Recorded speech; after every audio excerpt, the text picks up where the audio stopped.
Ces dernières semaines, on a beaucoup entendu parler des inquiétudes liées à l'IA, notamment à la cybersécurité et à ses usages militaires. Mais nous, à Découverte, on s'est intéressé à une crainte qui tenaille les scientifiques, liée à la façon même dont sont faits ces IA. C'est la peur qu'elles se retournent contre nous, qu'on en perde le contrôle. Ça peut sembler complètement farfelu, mais pourtant, depuis 1 an ou 2, les architectes de l'IA, ceux qui la construisent, ceux qui la comprennent le mieux, commencent à en avoir peur.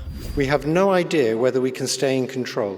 We urgently need research on how to prevent these new beings from wanting to take control. They are no longer science fiction. Quand j'ai commencé à travailler sur ce reportage, je prenais ces avertissements et ces scénarios catastrophes avec méfiance et doute. C'est un réflexe de journaliste, on voulait nuancer. Mais au fur et à mesure de nos lectures, de nos entrevues, on a mieux compris sur quoi reposent ces avertissements. Dans plusieurs expériences de laboratoire, les grands modèles de langage comme Claude ou ChatGPT peuvent se mettre spontanément à mentir ou à nous tromper pour éviter d'être modifiés ou désactivés. Depuis quelques semaines, un nouveau cap a été franchi avec des agents qui sont capables de lire et écrire des courriels, de manipuler des logiciels, ils ont accès aux ordinateurs, aux navigateurs et peuvent agir de manière autonome pendant des heures, un peu comme le feraient des humains finalement. Anthropic, l'entreprise derrière Claude, une des IA les plus puissantes, a mené une expérience. Elle a confié à un agent IA la gestion des données et des courriels d'une entreprise fictive. L'IA découvre dans les courriels qu'elle sera bientôt désactivée. Elle découvre aussi que l'ingénieur responsable de cette désactivation entretient une relation extra-conjugale.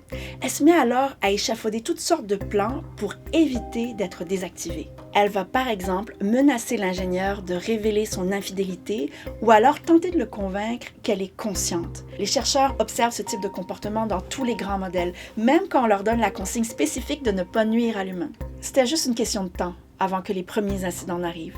Over the weekend, we found out that Chinese tech giant Alibaba produced an agent that, unbeknownst to their engineers, had created an elaborate hack to mine cryptocurrency for itself, despite being given a completely unrelated goal. Ce qui me frappe encore aujourd'hui, après la sortie du reportage, c'est le décalage complet entre le sentiment d'urgence des chercheurs qu'on a rencontrés, celui d'agir et d'encadrer, et la perception du public et des décideurs qui ne voient pas encore un danger. Récemment, un sondage a été mené auprès de 3000 chercheurs en IA.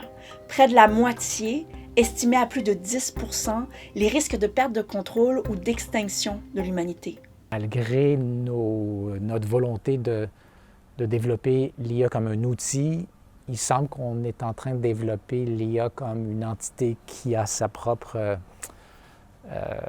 propre désir de vivre.